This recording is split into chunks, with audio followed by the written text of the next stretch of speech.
Olá a todos, sejam muito bem-vindos aqui ao Hub Pessoas, o Hub da Associação Portuguesa de Gestão das Pessoas. Com mais uma edição da revista Pessoas, contamos também com mais uma edição da rúbrica Como Explicar um Extraterrestre. Esta que é uma edição diferente, contamos aqui com um jovem, com sangue novo, entre aspas, Miguel Abelho. Miguel Abelho é estudante e presidente do Núcleo de Estudantes de Gestão de Recursos Humanos do ISCSP, portanto do Instituto Superior de Ciências Sociais e Políticas da Universidade de Lisboa, mas eu se calhar dava-te aqui, deixava-te introduzir um bocadinho mais daquilo que é a tua vida atual e portanto, claro Miguel, que sim. Olá Ricardo e olá também a todos os que nos assistem. Obrigado em primeiro lugar pela oportunidade e obrigado por me receberem, estou muito feliz por estar aqui hoje. Sim, o meu nome é Miguel Abelho, tenho 20 anos, sou de Estremoz, no Alentejo, e sou do ISCSP, a Faculdade da Universidade de Lisboa, com o nome mais complicado de dizer. De momento integro o Senado da Universidade de Lisboa, é o órgão consultivo da Universidade que ao fim e ao cabo procura ouvir os estudantes, trazer as suas preocupações e apresentar soluções. Questões que vão desde o aumento do preço da refeição social ao valor da propina de estudantes internacionais. Sou também representante de estudantes no Conselho de Escolas do ISCSP, onde a função é semelhante ao Senado, mas neste caso focado no Instituto, e também presidente do NGRH, do Núcleo de Estudantes de Gestão de Recursos Humanos, onde procuramos representar, aproximar e ouvir os mais de 500 estudantes de licenciatura, de mestrado, de pós-graduação e doutoramento, do ISCSP também. Ao fim e ao cabo, aquilo que nós procuramos fazer é desenvolver de forma curricular, profissional e também pessoal, ajudar no processo dos nossos estudantes. E estava a dizer, ISCSP é difícil de dizer e eu já agora vou dar aqui uma nota porque é curioso. Eu consigo dizer porque eu também estudei lá, exatamente no mesmo curso, fiz parte exatamente do mesmo núcleo. É verdade. Portanto, para mim é fantástico ver aqui esta geração nova. Enfim, na altura um bocadinho descaracterizado, tinha o cabelo de outra cor, enfim, toda uma história, mas também fiz parte e portanto era por aí que eu ia começar. O que é que te atraiu a fazer parte do movimento associativo? Tu podias escolher muita coisa, podias escolher uma associação de estudantes, uma federação académica, uma associação. Porquê é que escolheste fazer parte do núcleo, e nomeadamente na área de gestão de pessoas? Eu acho que acima de tudo o que me atrai é a possibilidade de criar coisas, é a possibilidade de fazer algo diferente, de fazer coisas novas e de conhecer pessoas novas. Fora o Senado, o Conselho de Escola e também o Núcleo de Gestão de Recursos Humanos, eu tenho tido essa sorte, que é de conhecer pessoas novas, fazer coisas novas e acima de tudo de aprender bastante. Fora estruturas associativas, como a Associação de Estudantes, ou a Associação Académica da Universidade de Lisboa, ou o Parlamento de Jovens também integrei. Também já tive noutros projetos fora o meio associativo. Destaco dois que me tocaram bastante. Um deles foi no ano passado, na altura das eleições legislativas em 2024, que foi o Política Aberta, que foi um chatbot que, tal como o segundo projeto, surgiu de uma preocupação pessoal, que era, há tantos partidos, há tantas ideias, há tantos projetos, que uma pessoa fica baralhada.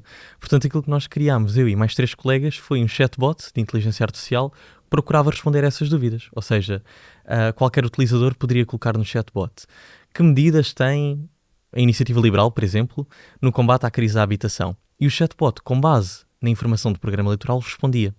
Depois, mais tarde, criámos um outro projeto que foi a Spherantex, que também veio, mais uma vez, de uma preocupação, que basicamente surgiu da quantidade de oportunidades que hoje em dia existem. Há tanta coisa. E o problema é esse, é que há demasiada, está tudo muito disperso. Portanto, nós tentámos criar uma plataforma que conseguisse centralizar isso tudo.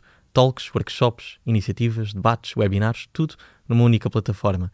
E, acima de tudo, o que me atraiu foi isso. É a possibilidade de resolver problemas reais, preocupações reais, para os outros e com os outros. Isso foi o que sempre me atraiu.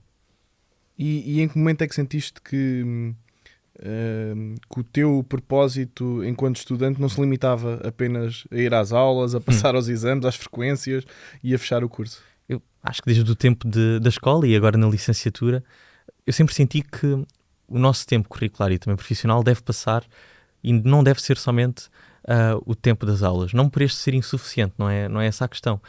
Eu acho que deve passar também pelo tempo fora das aulas porque há tanta coisa, há tantas oportunidades, há tantas competências que nós podemos adquirir fora do tempo de aulas e há tantas pessoas com que nós podemos contactar que acho que realmente é importante passarmos um bocadinho para lá das aulas, para lá da escola, para lá da licenciatura. Mais uma vez, não por uma insuficiência, não por algum tipo de incapacidade, mas sim porque podemos usufruir dessas oportunidades. E o custo de oportunidade de não usufruirmos é muito alto. E aqui, afunilando um bocadinho mais naquilo que é o teu contacto com, diria, a maior estrutura associativa na área de gestão de pessoas em Portugal, que é a APG. Sim. Como é que surgiu esse contacto? Como é que tu conheceste a APG? Olha, eu tive a sorte porque o convite surgiu a partir da professora Sónia Gonçalves, que é a coordenadora de curso e minha professora de Segurança e Saúde no Trabalho. E na altura já tinha algumas ideias. Exatamente a mesma cadeira, mas sim. E na altura já tinha algumas ideias para o núcleo, algumas ideias de maior escala e que envolviam realmente profissionais de recursos humanos, ou pelo menos pessoas que já tivessem um contacto maior em recursos humanos, para que nós estudantes conseguíssemos ter esse contacto privilegiado e essa aprendizagem mais direta. E foi nesse momento que a professora me falou da APG. E eu pensei, bem, isto é aqui juntar o útil ao agradável e vamos aqui pensar em conseguir juntar não só os jovens, como também a componente mais experiente e mais profissional de recursos humanos, juntar as duas partes e formar uma ponte. Acaba por ser uma grande embaixadora, porque também foi a própria Foi a professora Sónia a juntar um grupo de alunos na altura da nossa turma para ir ao NGRH, portanto ao Encontro Nacional de Sim. Estudantes 2017? Não. Daqui acho que foi 2018, penso eu, ou 2017 ou 2018. Foi uma edição que foi nas Olaias, ali no... Nós este ano, por acaso, é engraçado que quando a minha conversa com a professora Sónia também partiu dessas duas ideias, que era voltar com o Encontro Nacional de Gestão de Recursos Humanos, que acho que desde esse momento não houve mais nenhum, salvo erro. Houve inclusive no ISCSP. A sério? Sim. Olha, não sabia. Pronto, eu queria voltar com mais um no ISCSP e também queria fazer outra coisa, que era... bem, vamos falar muito sobre a licenciatura de Gestão de Recursos Humanos, estou a ver, mas... com o professor Pedro Rodrigues, de Economia, nós este ano fizemos uma coisa interessantíssima relacionada com a inteligência artificial, que foi, o professor fez um role-playing em que recorria à inteligência artificial para que cada aluno, ou grupos de alunos, representassem uma empresa. Ou seja, temos um grupo de alunos que representa uma empresa que foi gerada por inteligência artificial e os alunos têm de competir entre si. Ou seja, essas empresas são de um único setor, que neste caso era do setor automóvel, e eram empresas rivais. E tínhamos de aplicar estratégias de RH para vermos como é que as empresas se iriam comportar no mercado de trabalho. E eu adorei aquela prática, acho que foi realmente, tendo em conta a cadeira, acho que foi uma cadeira em que nós conseguimos aplicar a teoria na prática, e não há nada mais prático que uma boa teoria, e eu senti que nós podíamos aplicar isso também a um ponto mais abrangente, que era juntando várias faculdades de gestão de recursos humanos, vários núcleos de gestão de recursos humanos, e tentarmos fazer um género de uma competição entre núcleos ou entre cursos que fosse deste género. Várias empresas a competirem entre si. Isso até é parecido exatamente ao conceito do Encontro Nacional de Jovens. Sim. Que pronto, não tive, já percebi. Embora a edição de 2022 foi feita em parceria também com o núcleo.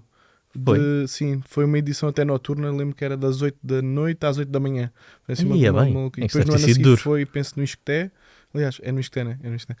Sim, exato, agora estou-me a lembrar perfeitamente, foi ano passado. Portanto, sim, só dar essa informação, que acho que é pertinente. E diz-me uma coisa, quando imaginas hoje o teu futuro profissional numa área como a área de gestão de pessoas, a área de recursos humanos, a área de gestão do talento, como é que tu projetas esse futuro? Que desafios é que tu vês que poderás encontrar enquanto jovem? Quais são as tuas ansiedades, os desafios que queres encontrar, as oportunidades que gostavas de ter? Eu acho que o meu maior receio, ou pelo menos o principal desafio que consigo ver, é a ideia da integração a um novo ambiente. Ou seja, um novo ambiente, com novos desafios, com novas responsabilidades. Não é propriamente o sentido de não estar preparado, ou de falta de preparação, ou não estar capacitado. Acho que não tem nada a ver com isso. Tem a ver com a consciência do peso da responsabilidade. Acho que esse será o principal desafio, parece-me. Contudo, eu acho que também há formas de tentarmos minimizar esse peso da responsabilidade ou esses desafios, que é aproximando as organizações dos estudantes, ou seja, das faculdades e das universidades. Eu acho que, por exemplo, iniciativas como é o caso de Job Shadowing, Open Days, programas de embaixadores, ajudam não só a reduzir esses desafios, porque conseguimos aproximar os jovens do mercado de trabalho, mas também ajuda a equilibrar expectativas, a alinhar objetivos. Portanto, acho que tudo isso acaba por garantir uma melhor adaptação depois às organizações.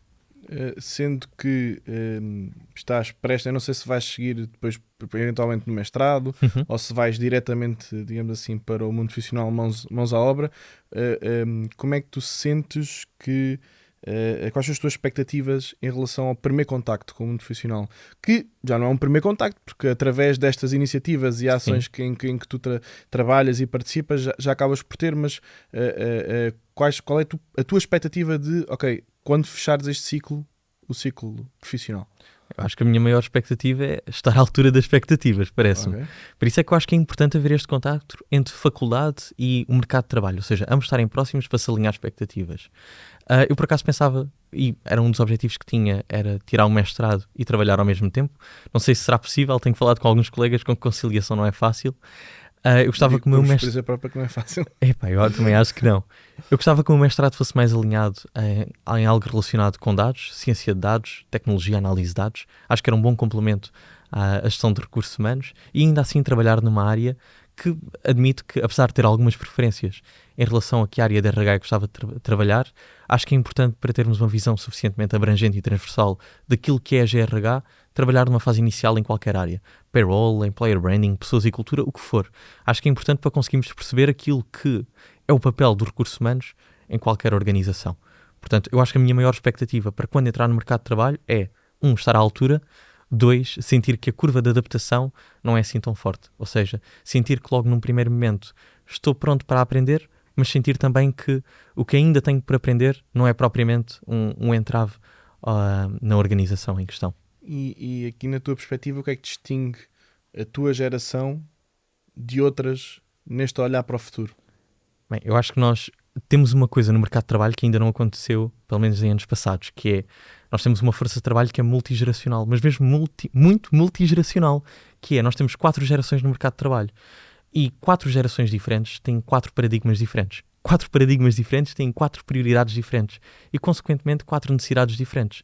Torna-se muito complicado para qualquer função de RH conseguir conciliar essas 4 necessidades dessas 4 gerações diferentes.